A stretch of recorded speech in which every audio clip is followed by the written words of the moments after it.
Oh my gosh, we are live.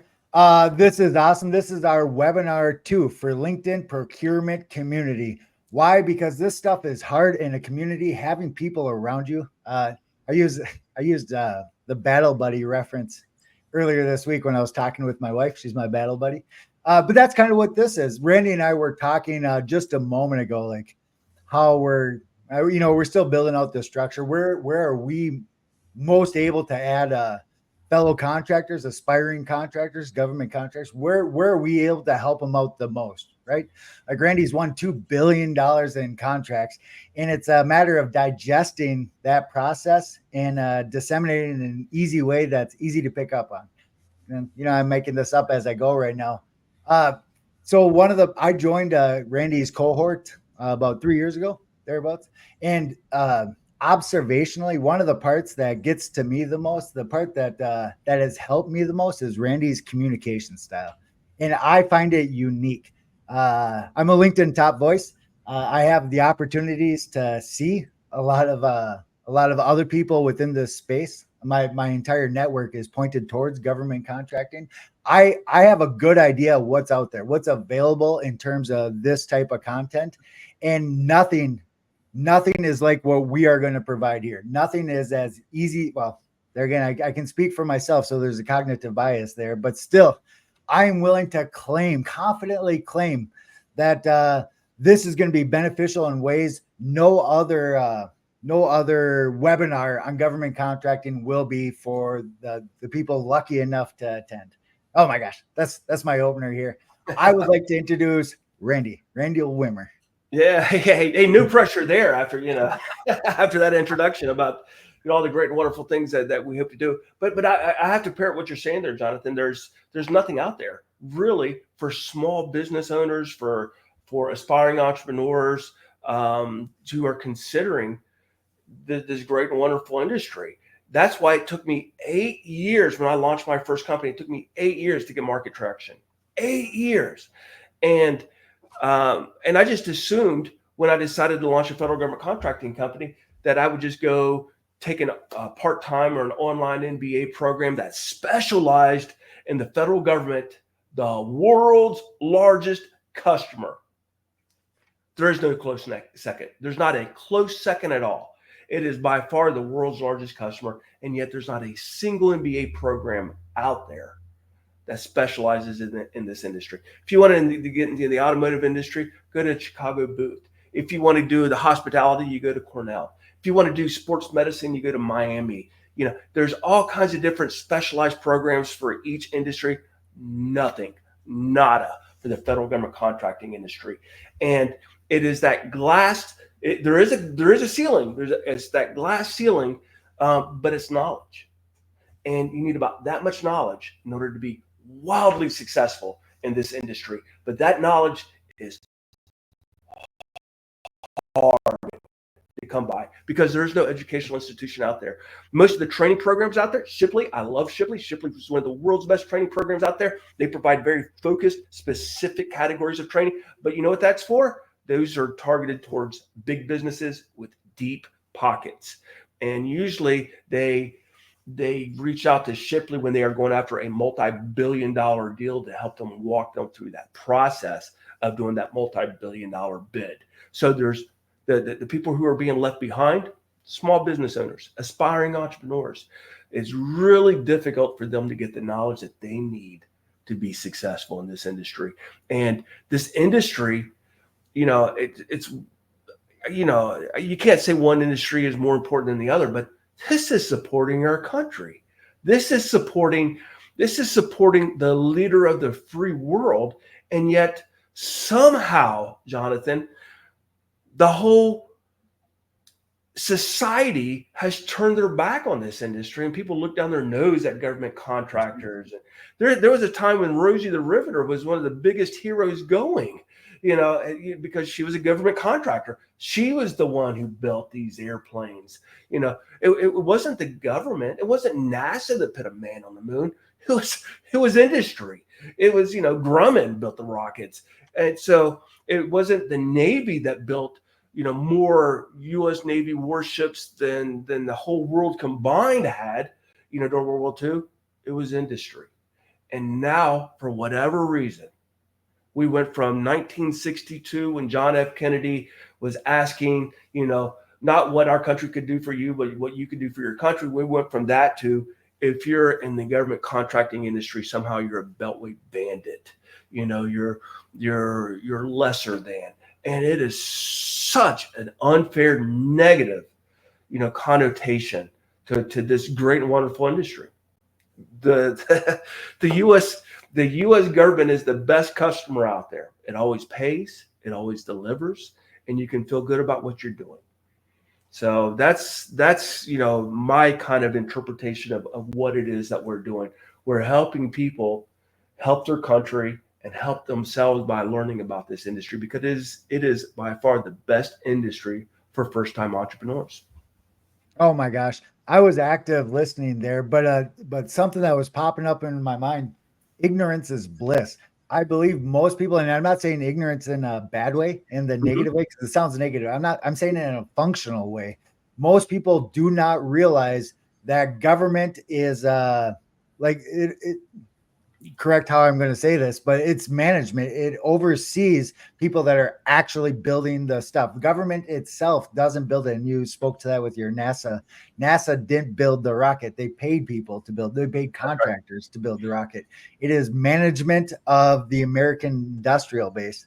And then to amplify your previous point, so it's our I want to say industrial base, our government contracting, the small contractors are going down. There's less of them Yeah. available now than before. And I know procurement officers, like they're pulling their hair out trying to get people to give money to, right? Because it's all legal. They have to meet the requirements, right? But there's not enough people for them to filter through. It's not yeah. Yeah, so our ability to build stuff is going down, and the necessity to build stuff, the probability of us going to war, the probability of the world starting on fire and needing America to put it out is going up. So you have this delta in between. One's going up while the other one's going down simultaneously, and that's yeah. I'm going to pull that. That is what we are doing here. We are throwing our 2 cents in. We are trying to push that needle in every way we can, right? Oh, This I is tell you, and the the more small businesses that we have supporting the federal government, the cheaper and the better service that the government's getting. I one of my companies I think it was either 2014 or 2015, we were rebuilding the Navy's manpower readiness enterprise, and and adding the reserve component to it, because the reserve component is, like, massively important, that we've all noticed after 9/11. Man, the reserve component of our military is just vitally important now. Nobody was really paying attention to it, but now they have to, because it's just so damn important. And so we were building this enterprise. It was awarded to us, and it was probably just 15, maybe 20 years earlier that there probably would have been only 50, I would say maybe 5 companies that the government would have ever awarded this contract to. And those were the big boys. But now, through all these different government programs, mentor protege programs, through being able to get corporate credentials and things to mature these small businesses and to help them out, now they were able to make that award to a small business for probably half the cost of what it would have cost them to go with a big company. There's the value of the small business program, because when the government invests in small businesses, they get it back. They get back that return on investment, orders of magnitude of return on investment, because now they've increased competition, and we're not carrying around, the cost of private jets, of these penthouse offices and Manhattan. We don't have this kind of costs. We're small businesses, we're scrappers, we get it done, and we were able to do it again for a fraction of the cost. And here's the other thing too: when the government has a problem, they're picking up the phone and they are literally talking to the owner of the company who can get stuff done now. They're not talking to some broad, bureaucratic, large business that they got to elevate it up 15 different layers to get something done. They're talking to the person who can get it done like yesterday. Oh my gosh, that's a great segue. Randy, where did you start your business? Where were you sitting when you wrote your first government contract? I know this one. I had two offices. One was my kitchen table after the kids went to bed, and so listen, I'm going to peel that onion. That was a great question, but I want to say what that question gets to, and that is how are you able to launch a company that ultimately made you a decade millionaire? That's the question that kind of is the umbrella for the one that you did. So the question is how was I able to launch that company? Let's go back in time. Um, I have multiple small kids. I used to be in the Navy, but I left. I did not retire, so I didn't have a retirement check. I was living paycheck to paycheck as a billable employee on a contract, and so we're struggling. And this is when I decided to launch my company. I'm standing, and I can tell you the exact second that I decided I had to do something different. I didn't know what it was, but I made a decision that things were going to have to change. I'm sitting in my local giant grocery store, and I got a handful of diaper packets that are wildly expensive in different sizes. You know what I mean? Like, because I had all these small kids, and I'm thinking like, man, I'm just living paycheck to paycheck. How am I supposed to be able to get ahead enough to be able to provide for the future, to give them the life that I wanted to give them as a parent? And I'm just sitting there and I'm thinking like, man, I am not on the gradient to do what I want to do as a provider for my family. I said, I got to do something different. And that's what I did my research, and I figured out I need to create wealth. And I did, I have a master's degree in operations research, which is basically, how do you study things and analyze things that are hard to analyze is basically what the degree is.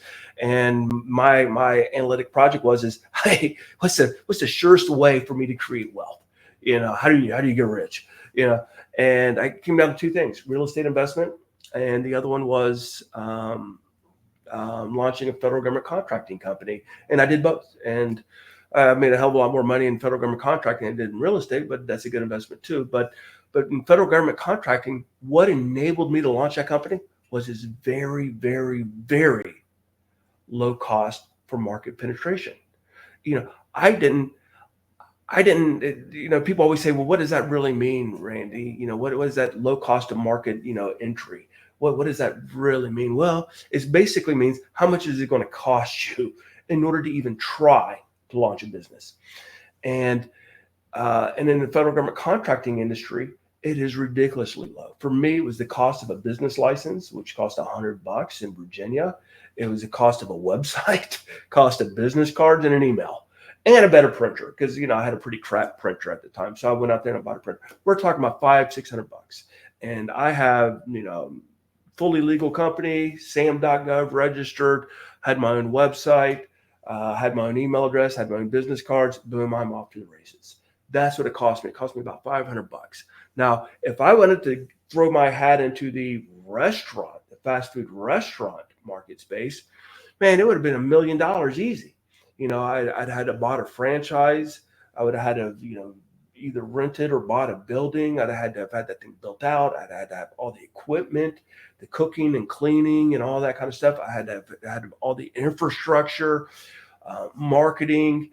Then you have to hire staff. Then you have to buy, your food products and all these different things. Very easily over $1 million invested before you get to sell your first hamburger for $3. That is probably one of the best discriminators between the federal government contracting industry versus trying your hat in another market space. $500 versus $1 million, to give this thing a try. I funded this with cutting back on my my Starbucks habit, and and like I said, I eventually sold my first company for 8 figures. So it can be done, and there's a lot of cynics out there who say it takes money to make money. Well, it usually does, but I think this is one of those very unique industries where it doesn't take that much money. Now, that's not to say if you can make a little bit of an investment in like corporate credentials, like getting ISO, now all of a sudden, you go from a market space that has this much competition to 1% or less of that, by getting one of these corporate credentials, because that's how, how much it distances you from the pack. but the cost is trivial. It's, it's $1 million to, thousands, a few thousands, so it really does make a big difference. Oh my gosh. On my side, I'm going to invite our audience to ask questions on the comment section. I just got it Yeah. up. I'm Oh, not sure absolutely. how to do that. We haven't done that yet. Building the plane as we fly. Yeah. Well, so I'm saying this verbally. Feel free to ask questions. I now have it popped up on my monitor. I will verbally ask them to Okay. Randy. And actually going back to one of your last sentences, why is ISO such a big deal? And I'm fishing right here for the legal structure, the legal. I'm not sure how to say it, but how the choice of which contractor to go with is from a legal perspective, like a legal ideology. Like if you match all the requirements, you get it, right? And that's what I'm fishing for here. Absolutely. Yeah. So the deal is the way the government does business with you is they release a request for proposal. And that's great because there's no guessing. There's absolutely no guessing in federal government contracting. They release a request for proposal and they tell you exactly what they want. There's no guessing about what they want. You don't have to guess whether or not somebody, whether or not a tofu restaurant would do really well in this particular town, or whether or not, are people willing to buy organic this over non-organic? You're making a big guess, and there is no guessing in federal government contracting. One, it's in the budget. They publish the budget 7 years out, so you know what's coming in. And then right before they have the demand, they release a request for proposal, tell you exactly what it is. All you have to do as a small business is write a proposal, that closest, that most closely addresses all of those requirements. And I call it pinning the tail on the donkey. You got the donkey's ass right there, and you got a tail, which is your proposal, and you get to stick that tail, where it goes. And that is what, federal government contracting is. And the good thing about it is at any given time, there are tens of thousands of donkeys walking around without a tail. So all you got to do is just create tails through your proposal to put it on the donkey's rear end that are most aligned with your business, your market space. So you asked the question, why is ISO most important? Well, your proposal is scored. Most people don't realize this, that risk is half of your proposal rating. It's called a technical / risk rating. Risk is half of your score. So as a small business, you are automatically assumed to be risky. And that's true. We are risky entities. It's a fact. However, if you get ISO 9001 Quality Management System certification, a major pillar of that ISO certification is a formal risk management program. It's having roles and responsibilities identified in your company. It has a customer service satisfaction piece to it. It has a change management. It has all of these components that really identifies you as a very mature small business. And corporate maturity equals low risk, in addition to having a formal risk management program. So the good news about that is less than 1% of all U.S. companies, including both big and small, have that credential. Think about that. Less than 1%. So if you get that credential, now all of a sudden you're in the top 1% of your peer group, your competitive landscape with respect to risk and corporate maturity. And that's half of your score. So the other thing about it is there's something called evaluated strengths. If you're just compliant, you're just an acceptable bidder. That means you addressed all the requirements, but you're just acceptable. In order to become competitive, to be scored outstanding, good or outstanding, you have to have something called evaluated strengths. Now, an evaluated strength is something that wasn't asked for in the request for proposal. It's above and beyond, and it adds value to the customer. Now, ISO certification is never asked for. Well, not never, but 99.99999% of the time, they'll never ask for ISO certification. But the features of having that credential add value to the customer. You just got to know how to connect the dots to explain that value to them. And that's where you got to have a little bit of industry insights on how to do that. But the deal is when you get that ISO certification, not only does it put you in the top 1% of your competitive landscape with respect to being low risk and being mature as a small business, it also gives you the potential to get these evaluated strengths. So it's the gift that keeps on giving. And as a small business, you don't have much to write about anyway. You can't, you're not talking about like, oh, that contract that we had, that last contract or the contract that we're on right now, we're doing this, and this, and it's really effective. You don't have that to write about. You can't write about what you're doing. So you got to write about your credentials. Our ISO 9001 certified risk management program, has, we've identified our risk tolerance, our risk appetite, and our risk appetite for this contract is evaluated such as this, boom, boom, boom, boom, boom, boom, boom. And as you can see for contract compliance, we have zero appetite for risk when it comes to compliance. However, for innovation, we have moderate, which means that we are able to think outside of the box a little bit to give you a better solution. So, risk is good in some situations. Nothing gets better without risk. So you just got to understand how to present it. And the fact that you're talking about risk appetite and your competitors aren't, wow. They're seeing corporate maturity all over your proposal. And that's what they really care about the most when it comes to especially larger small business set aside opportunities. It's corporate risk.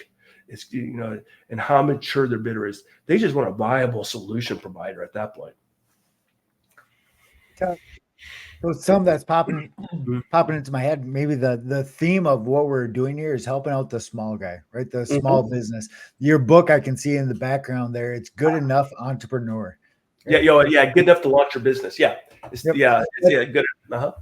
That's the theme, and I'm saying this publicly for the audience. We are on purpose helping out that little guy. And what Randy was just talking about is giving the reducing the perception of risk, because all small businesses are all small businesses are riskier than NASA, or no, not NASA. Then IBM, Lockheed Martin, or IBM. You got cash flow risks, you got resource risks. There's a lot of different risks that are associated with small businesses, and the government knows that, but they're willing to make that investment and accepting a little bit more risk, not a lot. Because so if you're a small business bidder and you can say, hey, you're accepting less risk with us than you are with other small businesses, you're going to win a lot of work. You're going to win a lot of work. For example, between 2013 and when I sold my first company in 2016, we won nearly $400 million in prime contracts because I finally figured out it's all about that. It's all about risk, to the government at that level. And so I started writing proposals that just showed that we were low risk in every single way. You have to address the requirements, but every opportunity, man, we're talking about risk mitigation, risk. And it made them feel more, because the numbers are so big and the mission is so important in the federal government. It's not like you're a laundry cleaner or a laundromat where the worst case scenario is somebody puts their clothes in the washing machine, they put in $1, and the clothes comes back, and there's still, it didn't rinse, so it's still a little soapy, so you got to run the rinse cycle twice. That's not much of an impact. That's not, but in the federal government, if you're supporting our mission, especially, this life and death in some cases, when you're talking about the pointing into the spear, helping the military, I don't want to make this dramatic, but at times, you're providing beans, bullets, and Band-Aids to the people who need them. It's like, wow, it's really important. And it comes down to risk. It really does. You got to be able to do that. And you got to be able to prove that you can deliver. So, it really comes down, like I said, down to risk. And if you don't mind, I'm going to publicly say, you spoke to strategy earlier in this call. I don't remember how you said it, but the strategy, the stuff that you can't just read in a book, the stuff that comes directly from your experience. I know this because you and I have been talking for a long time, right? But I am deliberately going to try to tease that out, because that is the stuff that I'm not able to find anywhere else online. I believe I know personally that's what I find most value. A lot of the higher level stuff you can just Google. right? Yeah. But Yeah. this people don't know, and you can't Google it. This is the rare info. This is the important stuff. The strategies that you talk to or talk Yeah. Yeah. of. It's a big Well, deal. well, here's the deal, and there's a lot of reasons why that information is not out there. One is small businesses, and aspiring entrepreneurs. They can't afford it, and they really can't afford to get the kind of training that they need, because it's just when if I was a company that sold multi-million-dollar training and proposal support packages to IBM and Northrop Grumman, if I'm selling multi-million-dollar ones, why in the world would I worry about small businesses and aspiring entrepreneurs who can't afford multi-million-dollar packages? So, the training's not available.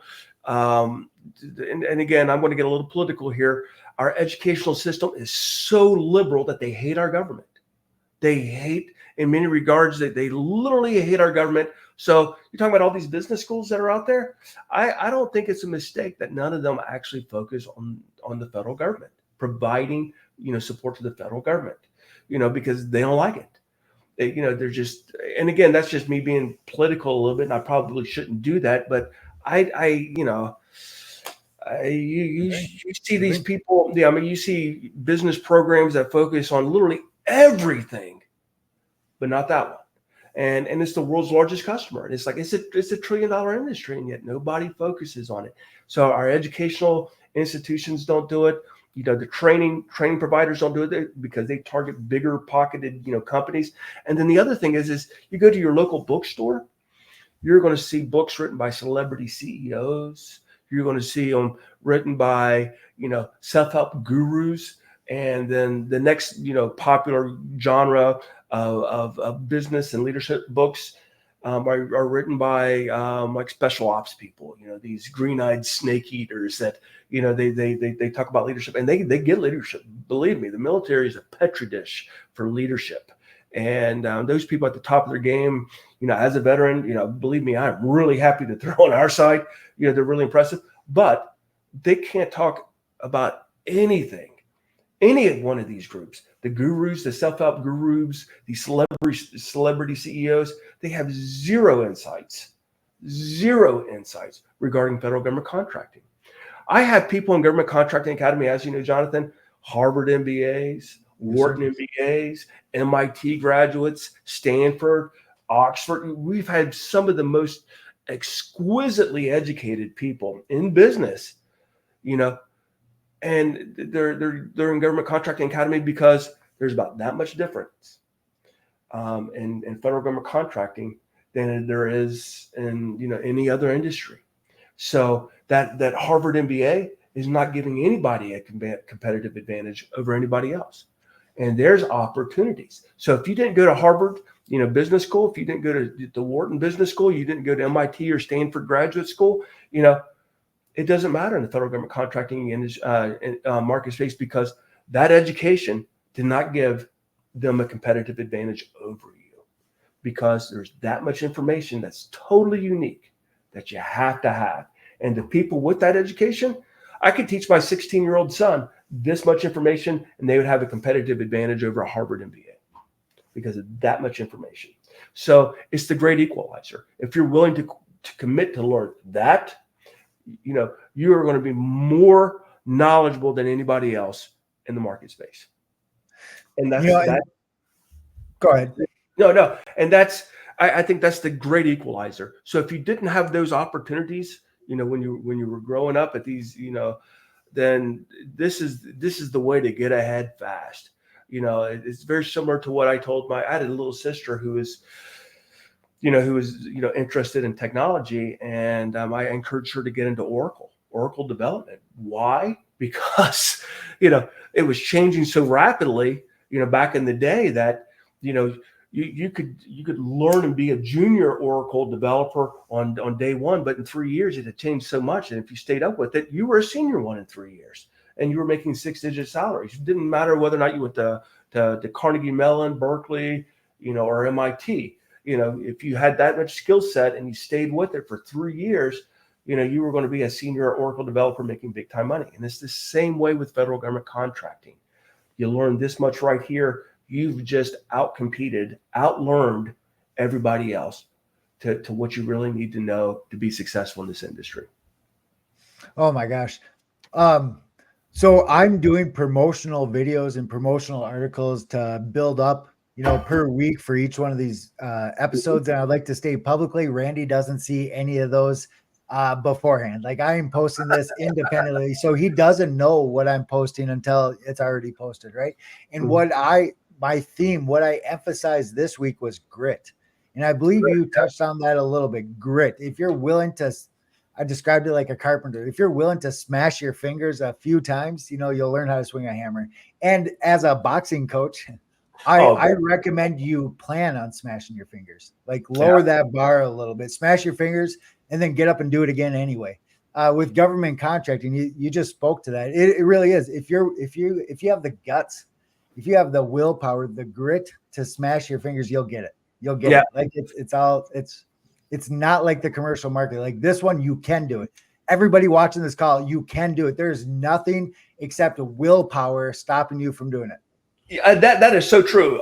Like if you wanted to launch an innovative tech, type of company, that takes some, no kidding, God-given abilities and resources and, circumstances. For example, not everybody gets to go to Stanford or Berkeley, to study computer science. Not everybody may have that aptitude to do that. Not everybody may be able to fund or receive funding to take their great idea to the next level. I liken those types of business opportunities and startups to being an Olympic sprinter. There's no way in hell I could ever in a million years be, Usain Bolt. I just couldn't do it. You know what I mean? Like this guy would be eating a hot dog at the finish line that he bought at a concession stand before I would lumber across. That's how badly he'd beat me. This guy is like, he's fast. Yeah. I wasn't blessed with those God-given abilities and circumstances. You kind of need to have both. That's what launching a lot of companies are like. Now, this is what it's like to launch a federal government contracting company. Making it to the Olympics is a bucket list item. I'm telling you, if you're an Olympian, boom, checking the block, you'll take that to your grave, because that's just a small number of people who are ever able to say that they're an Olympian, like Usain Bolt. However, like I said, that's God-given ability and a lot of circumstances and a lot of grit and work and stuff like that. But hiking the Appalachian Trail, that's a bucket list item too. And it's just as prestigious. There's probably fewer people who've hiked the Appalachian Trail as there are Olympians. It is really a prestigious thing that you can say, checking the block, I'm going to take that to the grave. I finished the Appalachian, hiking the Appalachian Trail. Now, one of these bucket list items requires God-given ability and a whole bunch of special circumstances that most people don't have. Hiking the Appalachian Trail, that just takes grit. And this is a question I like to ask people. If somebody came up to you and say, you know what, Jonathan, I'm going to give you $10 million. $10 million. All you got to do is just hike the Appalachian Trail. Would you be able to finish hiking the Appalachian Trail? Yes, sir. Barefoot. $10 million. There you go. So you'd be getting in shape. You'd be buying the lightweight tents. You'd be getting, hiking boots. You'd be doing all of that kind of stuff. That is what federal government contracting is. If you're willing to just grind it out, and I do mean grind it out, it's like, you're going to be successful. It's a numbers game. You just got to learn about this much knowledge, and you just got to have a lot of grit and just grind. Because a lot of these bits, I'd like to share this with a lot of people. My very first prime contract that I won was worth $15 million, and I pocketed about $5 million of it. And this is how many bidders I had to compete with to win it. There were 6 other bidders. I had a 1 in 7 chance of pocketing $5 million. Now, one is I had to get myself into that position to play that beautiful game of lottery. That lottery game. It takes a little while to get to that point, but once you're at that point, then it's how many times you bid. And what does a bid cost you? Well, it costs you about, $50 and binders and printer paper and maybe printer ink, maybe 50, $100. Let's go crazy here. $100. So that's what a lottery ticket costs. It costs $100. What do you want? Hey, depends on what you bid on. My first bid was worth $5 million. Hell, I've had bids, $65 million. Largest one I ever bid on and won was $115 million. So think about, and then whatever your profit margin is, you got to know how to manage it to a high profit margin. So with a little bit of knowledge, but look at that game that you're playing. 1 in 6, 1 in 7, 1 in 8, 1 in 12, 1 in 10. Those are your odds when you get to that level and you're able to play. And it costs you $100 of tickets. Now, that's what it costs you in cash. Now, this is what I'm really going to tell you what it costs you. It costs you about 2 to 3 months of your life to do one of these bids. I'm not selling, sunshine and rainbows here. Let's go back to that first bid. I always like to talk about my first win because that's where everybody else is right now. They're talking about, hey, how do I get market penetration? Once I get market penetration, how do I leverage that to my bidding on prime contracts? Now, it took me about 3 months to complete the proposal on my very first awarded contract. It certainly wasn't my very first contract, but it was my very first one that I won. It took me about 3 months. And let's go backwards. The week before, you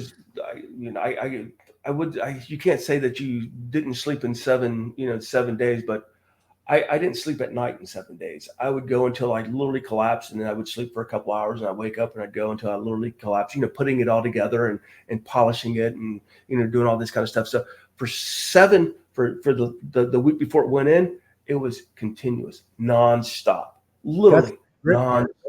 That's the grip part. Now the previous, 2 months and, 2 to 3 weeks before that, I'm writing sections of it. I'm reaching out to people and getting resumes and reformatting resumes. I'm trying to get bid team partners and, locking in teaming agreements with them. I'm doing all of that stuff. So it was crazy hectic for 2 to 3 months. So the deal is I was bidding, at that point, I was bidding about every 2 to 3 months on something massive. So with let's just say you have, give yourself 1 in 10 odds. 1 in 10 odds. If you do that every 2 to 3 months, within a year, you've got about a coin flip chance of becoming a multimillionaire. A coin flip, because you got about a 50-50 chance of having win 1 or more of those. You do it for 2 years, you got like an 80% chance. I don't have the numbers in front of me, but it's really high. So, the deal is that is the game. That is the strategy that everybody that I know who has become wealthy in the federal government contracting industry as a small business owner played. They didn't play around with these small subcontracts. They didn't play around with the really tiny prime contracts. They were swinging for the fence because you only need to win 1 of those, and then once you win that first one, you got a stable revenue, platform for 5 years. So now you got a half a decade, that you're making, over the period of that time, about $5 million, in my particular case, $5 million. And then while that money's coming in, you put a really good program manager on top of it. They're kind of taking care of the day-to-day stuff, and that frees you up to win the next one. So you grow in a step function, because each one of these contracts are worth 3 to 5 years. And once you win them once, the recompete for those contracts, the incumbent has a 70% re-award rate. So you bust your tail to win it once, and your expected value is like 8.5 years of just continuous revenue off of it. It's just unbelievable. So that is the way you create income. It's almost, I won't say it's passive income at that point, but I've actually had, I remember closing the books with, I used to have my Wharton MBA plebe year roommate. He used to be my finance guy until he became just too important to do that. So then he started doing something else, in the company. And we delegated that to somebody else. So he was a new person. He's closing the book with me for the first time. And, he was like really sweating it and wanted to do it really right, do everything right. And so he sat down, he was going through contract by contract. I'm like, oh my God, I forgot that we even had these contracts. because we had put a program manager on top of them. They were managing it. They were bringing in the dollars, and there was, at some point, you only get involved when there's opportunities or issues. And, unfortunately, there were no additional growth opportunities from that contract, so I didn't hear from them, and there were no issues. So I literally forgot about it. It's kind of, I won't say it's passive income, but it's pretty close to that. In my mind, I'm hearing, I'm thinking as a host, as the facilitator of this, I'm thinking of future episodes like the proposal building machine, or I can't remember how you said it, where the company, your job is to write proposals as the owner, and then like you just said, you put a good team in to take care of that contract. Well, you move on to the next one, like the company, the how you spend your time. Oh my gosh. I apologize. We have 20 minutes left here. Yeah. And we spent Randy and I were talking before this, and I want to keep the beginning portion of this recurring going forward. We want to build this around people under the assumption that new people are coming in each time. And I coach boxing the same way. We do the basics, right? So we're going to open this up with the basics every single time. And I don't remember. I'm not sure if we talked about it before. And did you have a slide? And I'm thinking of a transition from the basics to something with a little more fanciness. I can go into that, but this is the mindset shift that you have to have there. So this is kind of going into this is just kind of like an extension of what we've been talking about. Perfect. I wrote the book, Good Enough to Launch Your Company, because I never thought that was good enough. Not until my back was, in the corner, and I just wasn't making enough money to provide for my family the way I wanted to. And I thought, like, oh my gosh, I don't know this stuff. I've never launched a business before. I don't even have a business degree. How am I going to do it? And I really struggled with, am I good enough to do this? And I realized that once I got into it, and I was brave enough to take that first step, not out of my own initiative, but just because out of necessity for my family, I realized, like, this is not easy, but it completely demystified the fears that I had of launching a company. And I started creating action item lists, to-do lists. But taking that first step and being willing to fail, I started, creating to-do list items. And one of the biggest issues that I had, and I say this to everybody else out there, you may be a cybersecurity specialist, you may be, an auto mechanic, you may be a logistics guru, you may be a truck driver, you may be whatever it is that you do that the government needs. That is no longer your job. When you launch a company, you're a CEO. You are a CEO. And everybody, has to make that adjustment. And very few people do that very effectively or very quickly. And they say, hey, I'm really good at X, and let's sell X. Well, okay, you can't do that. The biggest hurdle that you got to overcome is saying that's no longer your job. That's your product. That's your service. That's what you're pushing out the end, out the end of the assembly line. Your job as the CEO is to run your company. Your very first priority is to grow your company, because without growing your company, it's just you have a daydream. So you got to grow your company. So the very first thing you got to do is you got to learn the industry. There's just no way around it. But there's only about that much to learn. There's only that much to learn. If you learn that, that much, then you really have the competitive advantage over all these people who've spent their entire lifetime in business. Went to elite schools, and I was the vice president of this business before I did this, and became a chief operations officer. None of that's important. You got to learn how to grow your business, and it's not that hard. It really isn't. You just gotta you got to just dig in a little bit. So the very first thing that I would say is once you make the decision to launch a company, to become an entrepreneur in the federal government contracting place, It's the mind. It's the mind shift. You are now a CEO of your own company, and you got to learn what is needed to do, to be successful. And the very first thing is you got to grow. If you're not growing, you're dying. It's just like everybody in the Marine Corps is a rifleman first. Whether you're a cook, whether you're a logistician, you're a rifleman first. In federal government contracting, and I will say this, in any industry, in the corporate office, if you're a senior executive, your first job is growth. Doesn't matter what it is that you do. Your second job is whatever your title is. If you're the vice president of human resources, yeah, human resources is great and wonderful. But hey, what about the personnel section of a proposal? That's your first job. You're writing the personnel section of the proposal. You're recruiting to that proposal. You may be a finance person. You may be your company's bookkeeper. Oh, but you're also writing the pricing proposal. That's your real job. That's your first job. Because without growth, everybody dies in the company. So it's just a mindset shift. Oh my gosh, I had another. I switched. I was active listening. I had another a setup for you, and then I put it on a shelf and started listening to what you were saying, and I just lost it. Oh my gosh. Man, time management wise, we're in the last 14 minutes here. And there, I don't remember what you just said. Did you have a slide that you want to share?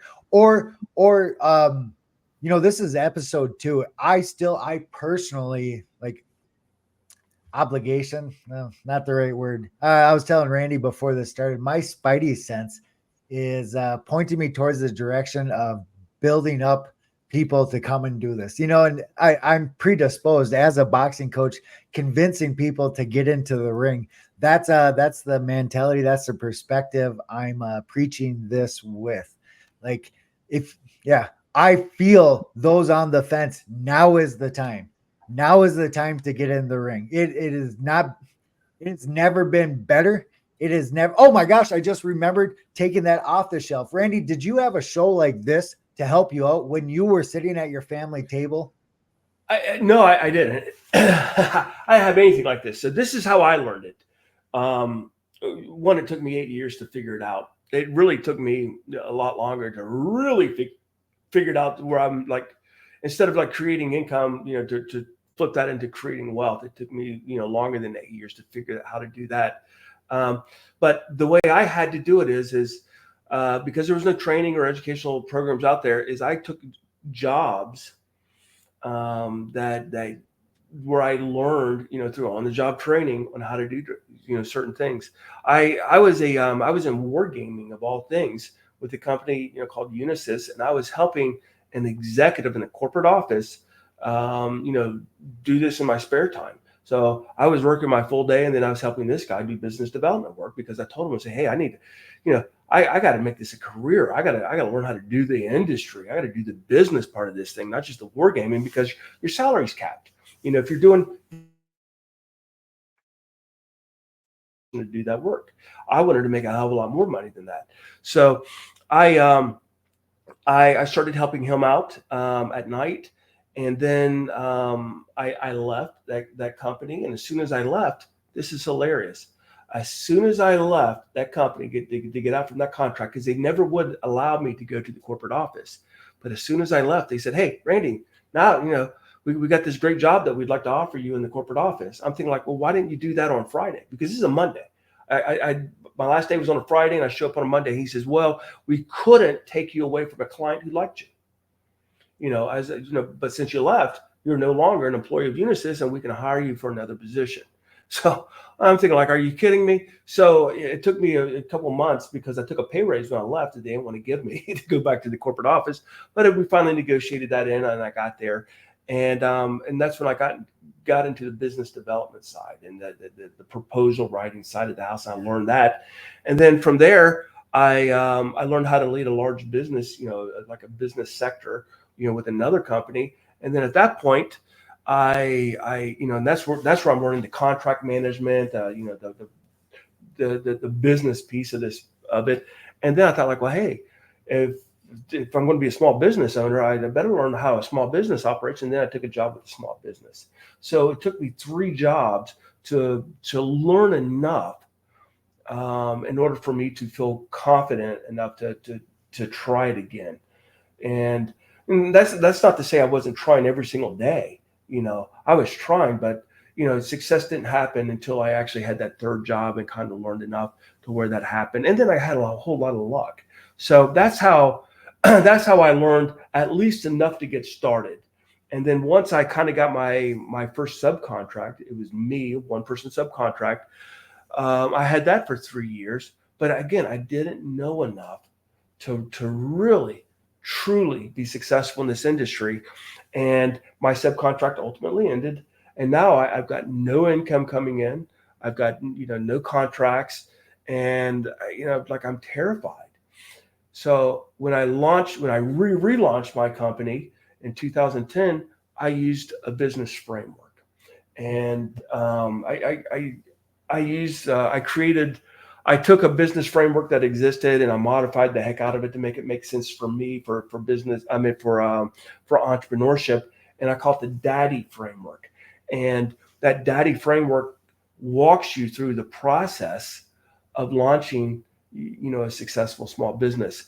And at the end of the day, that is ultimately what my book covers, is that process of launching a successful business. Because people always say, like, hey Randy, why don't you teach me exactly where to go fish? Where did you catch your fish? And I keep explaining to people, say, well, I can take you to the fishing hole where I caught my fish, and I can show you the bait that I used, and I can even show you the exact spot where I dropped the line, where I cast the line to catch my fish. But you know what? That fish is no longer there. That fish is on my wall. It's mounted in my office. You gotta, things change. I could not even go back to that same fishing hole, drop my same fishing, line in there using the same bait in the same place and catch that fish. Because again, the fish is no longer there. It's already been caught. Things change. Everybody has their own unique situation and circumstances, and no single path will lead you to successful entrepreneurship. No single path. The deal is you've got to create your own path. It's really a to-do list. And if you create your own specific, unique to-do list, you're going to be successful. And that's what that Daddy framework does. It takes this big, crazy concept of launching a company that nobody knows how to do. Even successful entrepreneurs don't know how to do it, a second, third, fourth, fifth time, because everything changes from instance to instant. So what we do in that framework is we follow a process to create your own to-do list. And then once you've got your own to-do list that's going to lead you to creating your own business, your own success, then it becomes easy. Then you're just running a checklist. You're doing a to-do list. But the deal is creating that checklist. Almost anybody that I talk with would say, hey, I'm willing to do X, Y, and Z. I'm willing to do these, 50 things on that to-do list, if it's going to result in me becoming independently wealthy. Everybody would do that. The problem with it is knowing what that checklist is. Yes, sir. And creating your own very unique checklist for success. And again, that's what I kind of talk about in Good Enough. I take the process of launching a business, and I even use the federal government contracting industry as a case study. Say, hey, let's pretend right now you want to launch a federal government contracting company. Let's go through this process together. And then through the course of the book, going through that process, basically where, you've got a company that's in the top 0.1 percentile of your peer group, targeting agencies that can't find enough of your company, where there's an actual shortage of companies like you, in that market space, to be successful. And I would say that's probably everybody's first step, is to go out. Well, here, I can share my screen. I can show you the book. I'm not making money off this. Like I said, this is a social impact company for me. Yes, sir. I charge money to keep it going because I'm not going to be able to do this forever. Nor will I want to. At some point, I want to go to a golf course and learn how to golf better. Yeah. But I don't want to be able to turn over a resource that I know is valuable to a lot of people who are trying to get, trying to achieve their dreams in the federal government marketplace, and tell the next person I'm turning it over to that you got to eat ramen 3 times a day, because there's, because it's not a viable company. So one, I operate as a viable company just so I can provide a better service and to ensure that I can turn this thing over to somebody else. So I donate my time. I do all of that kind of stuff. I don't take an income, but I do charge money because I have to. So this book right here, the Kindle version of the book, I'm selling it for as cheaply as Amazon will allow me to do it, 99 cents. The paperback, I'm selling it as cheaply as Amazon will, $6.99. I'm selling it at the cost. I don't make a single penny off of this book. That's just simply covering Amazon's costs. So to print it. So I strongly recommend here. Let me see if I can. Again, I'm not selling this to make money, because I'm not making any money off of it. I'm selling it as a resource. So let me share my screen. So which aligns with our purpose of this webinar. You just touched on something we talked about privately. Oh yeah, social impact company. I don't remember exactly how you said it, but to build this up, to be beyond you, to be greater than you, is what Randy told me privately. We didn't plan on sharing that publicly. It's sincere. It's real. It's why we are doing this. Oh, absolutely. So this right here's the book. It's good enough to launch your company, and it costs 99 cents. If you get the Kindle version. If you got Kindle Unlimited, it's free, and the paper book costs $6.99. If you're in audiobooks, which I am, $17 or 46 cents, or it's a credit if you're doing that service. So I wanted to share this with you because it's probably, if you're considering government contracting, this right here is probably about the best 7 hours and 45 minutes that you're going to spend to learn about it, because I discuss it in detail about why the federal government contracting our federal government contracting industry is so good, for first-time entrepreneurs, and also the process to be successful. Oh my gosh. We are in our last 3 minutes here, thinking on the fly. Let's pick our next topic. What are we going to talk about next week? Or what are you feeling? So, just to summarize this last one, the first one was fairly high level, right? And this one right here, kind of similar, still high level. Well, we're bringing in the audience. We're scoping out what this webinar is going to be going forward. Yeah. And what's your thought? Let's just toss some stuff at the wall. What are you thinking? Well, I think people should call me out and say, well, Randy, why is federal government contracting so good? I would talk about the positive attributes of federal government contracting. Why is it such a good industry for first-time entrepreneurs? I think that would probably be a good one.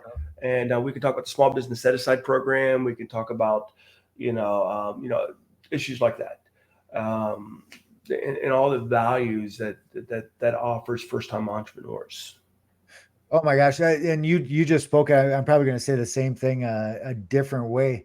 The barrier to entry. You mentioned that about 20 minutes ago, but that is a big deal. And since we're speaking towards the good enough, the person, the single parent sitting at their kitchen table. Yes, you should get into federal government contracting. And it seems the perception is that it's huge. Nope. Do it anyway. It's procedural. It just takes grit. Absolutely. Now, here's the deal, though. Federal government contracting is not, supplemental cash. It's playing the lottery game. It's to create wealth. So that's the difference. If you want a gig where you're making an extra $50 a week, it's not federal government contracting. Federal government contracting is if you want a paradigm shift in your life, in your lifestyle. That's what federal government contracting is. So, it's one of these horizontal curves where nothing, it's like, well, hey, I haven't made any money. And then all of a sudden it grows exponentially, in value. So it's the long game. I'm not selling snake oil here. This is, you got to put your time into it. You got to put your grit, but it's the highest probability industry of creating wealth I've ever seen. We're taking the coach's role in this one, or that's how it's vibing for me. That's how I'm picturing it. That flat spot, the valley of death, or the hockey stick. That's yep. That's where we're going to help out. That's how I'm picturing this webinar. We're speaking to that. We're speaking to where we're able to help out the most with our words, with That's your right. insight, your experience. We will.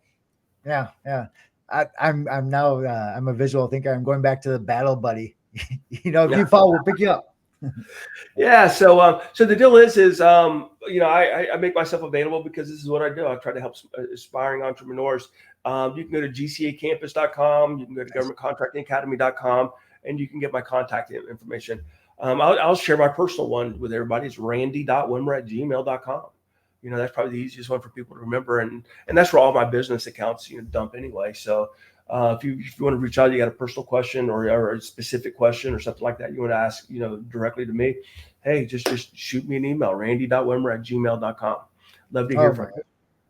That was a great way to end it. Perfect. Okay. We are at time. We are 30 seconds over. Holy cow. We are doing this weekly, every Thursday at 12 p.m. Eastern. Weekly. Show up. Tell your friends. Like, this is a big deal. It is. I just looked. It is not available elsewhere online. This is it. Yeah. Yeah. Hey, totally. Appreciate you. You're awesome, Okay. Randy. Thank you.